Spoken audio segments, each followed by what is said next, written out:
ఏ రంగాభివృద్ధికైనా పరిశోధనలు కీలకం. సరికొత్త ప్రయోగాలు, ఆధునిక ఆవిష్కరణల వల్లే ఉత్పాదకత పెరుగుతుంది. కానీ పశు రంగంలో పరిశోధనలు, ప్రయోగ ఫలాలు ఆశాజనకంగా లేవు. నూతన సాంకేతికత, ఆధునిక పరిజ్ఞానం రైతులకు చేరువ కావటం లేదు. వ్యాక్సిన్ల పరంగా మనం సాధించిన చిన్న ప్రగతి శూన్యమేనని చెప్పాలి. గ్రాసం, దానా, ఒంగోలు జాతి పశువుల సంరక్షణ పరంగా చేసిన ప్రయోగాలు మంచి ఫలితాలే ఇచ్చినా అవి క్షేత్రాలకు చేరటం లేదు. పశు సంవర్ధన కేంద్రాల ద్వారా పరిశోధన కేంద్రాలు, రైతులకు మధ్య అనుసంధాన వ్యవస్థ లేకపోవటం వల్ల సాంకేతిక ఫలాలు ప్రయోగశాలకే పరిమితమవుతున్నాయి.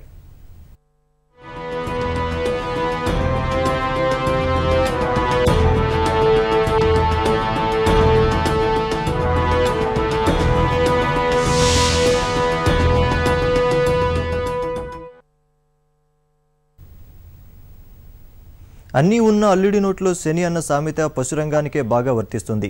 పశు సంపద, పాల ఉత్పత్తిలో భారత్ మొదటి స్థానమే అయినా మన రైతులు కనీస ఆదాయాన్ని పొందటం లేదు.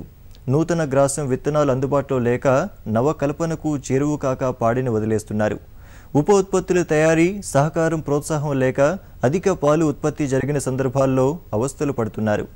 ఇక పశు వైద్య కళాశాలలు, పశుసంవర్ధక శాఖ మధ్య సమన్వయలేమి సాంకేతిక పరిజ్ఞానం వ్యాప్తికి అవరోధంగా నిలుస్తోంది. అలాగే వ్యాధులు, శస్త్రచికిత్స, గర్భోత్పత్తి విభాగాల మధ్య సైతం అనుసంధానం కొరవడి రైతులకు పూర్తి సేవలు అందటం లేదు. దేశ ఆర్థిక వ్యవస్థలో పశుసంవర్ధక, పాడి అభివృద్ధి, మత్స్యరంగం ముఖ్య పాత్ర పోషిస్తోంది.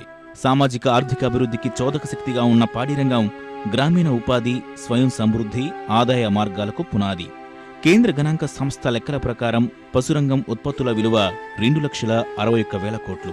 జీడీపీలో 5% వాటా పశు, మత్స్యరంగాలదే. ప్రపంచంలోనే మొదటి స్థానంలో ఉన్న పాల ద్వారా వచ్చేది 1,78,000 కోట్లు. ఈ మొత్తం ఆహార ధాన్యాల కంటే ఎక్కువ.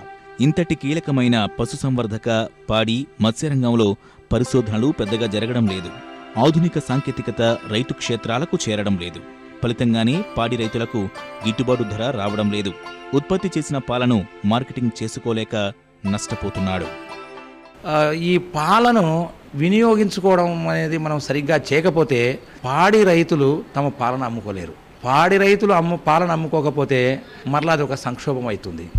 ఈ సంక్షోభం నుంచి పాడి రైతులను గట్టెక్కించాలంటే మనకు ఒకటే మార్గం. ఉత్పత్తి అయినటువంటి ఈ పాలను సక్రమంగా వినియోగించుకోవాలి. అన్ని రకాల పాలను పాల పదార్థాలుగా మార్చి ఎక్కడికక్కడనే అమ్మకం చేయడం అనేది ఒక మంచి పరిష్కారం అని నేను భావిస్తున్నాను. దేశంలో 10 కోట్ల మంది ఉపాధి పొందుతున్న పశురంగాభివృద్ధి కోసం కేంద్ర, రాష్ట్రాలకు చెందిన అనేక సంస్థలు పనిచేస్తున్నాయి. పంచవర్ష ప్రణాళికల్లోనూ అనేక వ్యూహాలు రచిస్తున్నారు. పాల ఉత్పత్తిలో ప్రపంచ సగటు ఉత్పత్తి 2,100 కేజీలు. కానీ మనది మాత్రం 1,390 కేజీలే. ఇందుకోసం ప్రస్తుతమున్న పాల ఉత్పత్తిని 2020 నాటికి 180 మిలియన్ మెట్రిక్ టన్నులకు పెంచాలన్నది లక్ష్యం. ఈ దిశానిర్దేశాలు బాగున్నా తెలుగు రాష్ట్రాలలో పాల ఉత్పత్తికి తీసుకుంటున్న చర్యలు పెద్దగా లేవు. కర్ణాటకలో సమాఖ్యలు, సంఘాల ద్వారా పాలు సేకరిస్తూ రైతులకు గిట్టుబాటు ధరతో పాటు ప్రోత్సాహ ధరలు చెల్లిస్తున్నా మన రైతులకు అలాంటివేమీ అందడం లేదు. So the development in dairy, what is the pricing is the most important thing in terms of milk per litre. Farmers get to the extent of around, say, can easily say 18 rupees to 21 rupees. This is one. And the second point is the government is giving 4 rupees per litre for the farmer as a subsidy. This is the biggest plus point they get it. పాడి అభివృద్ధిలో దేశంలో అపార అవకాశాలున్నాయి.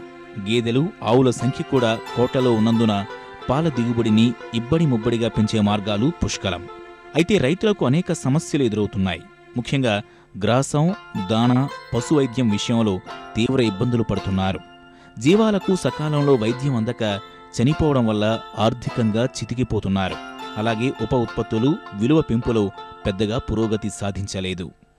గత కాలంతో వాటిని పోల్చి చూసుకున్నట్టయితే పశువు యొక్క వాల్యూ కానీ, లేకపోతే వాటి యొక్క ఆరోగ్యం యొక్క ఆవశ్యకత కానీ ఎన్నో రెట్లు పెరిగినట్లు మనకు స్పష్టంగా తెలుస్తుంది. ఏదైనా యానిమల్ చనిపోయినప్పుడు కానీ, లేకపోతే పశువులు కోల్పోయినప్పుడు కానీ రైతులు కోలుకోలేని దెబ్బ తీసుకునే సందర్భాలు కూడా మనము చూస్తున్నాము. ఇప్పుడు వాల్యూ యానిమల్స్ యొక్క, ఈ పశువుల యొక్క వాల్యూ పెరిగినందువల్ల మనం 5,000 పశువులకే ఒక డాక్టర్ని, వాళ్ళ యొక్క సిబ్బందిని మనం కన్నా ఏర్పాటు చేసినట్లయితే రైతుకి ఎంతో మేలు చేసిన వాళ్ళము అయ్యేదానికి అవకాశం ఉంటుంది. అత్యధిక పశు సంపద ఉన్న దేశాలలో భారత్ తర్వాత రెండో స్థానంలో ఉన్న బ్రెజిల్ సాంకేతికంగా ఎంతో ప్రగతి సాధించింది. పశు సంపదపై వచ్చే ఆదాయంతోనే బ్రెజిల్ ఆర్థిక వ్యవస్థ ఎంతో వృద్ధి చెందింది. కానీ మన దేశంలో అపార పశు సంపదను ఆదాయ వనరుగా మార్చుకోవడంలో విఫలం చెందుతున్నాం. నీటికి పశుపోషణలో 50%, దానా, నీరు 21% పునరుత్పత్తి, 18% వ్యాధుల సమస్యలను ఎదుర్కొంటున్నాం. వీటికి సంబంధించి జరుగుతున్న పరిశోధనలు స్వల్పమైతే పరిష్కార మార్గాలు కనుగొన్న విధానాలను రైతులకు అందించలేకపోతున్నాం. విస్తరణ సేవలు బలహీనంగా ఉండడమే ఇందుకు ప్రధాన కారణం.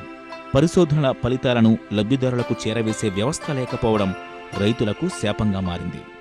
చాలా అధునాతన పద్ధతులు వచ్చాయి ఇప్పుడు, కానీ రైతుల వరకు అది చేరట్లేదు. అది ఎందుకు అని అంటే ఒక విస్తరణ విభాగం అనేది అంత విస్తరించలేదు మన సంస్థలో, మన స్టేట్లో కాదు, ఇది భారతదేశంలో ఎక్కడ తీసుకున్నా ఇదే పరిస్థితి.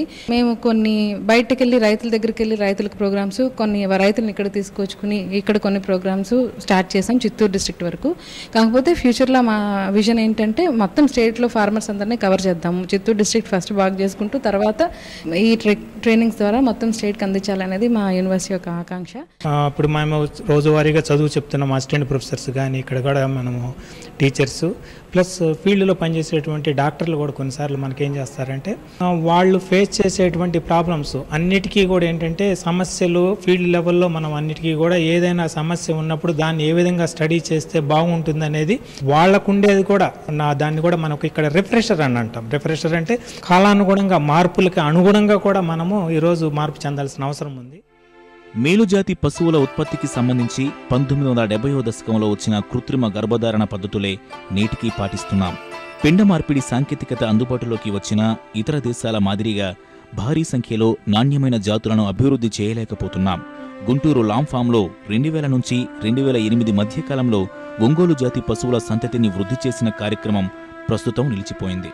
ఇక జబ్బుపడిన పశువుల రోగ నిర్ధారణ పరీక్షల విషయంలో ఆధునిక పరికరాలు అందుబాటులోకి రాలేదు.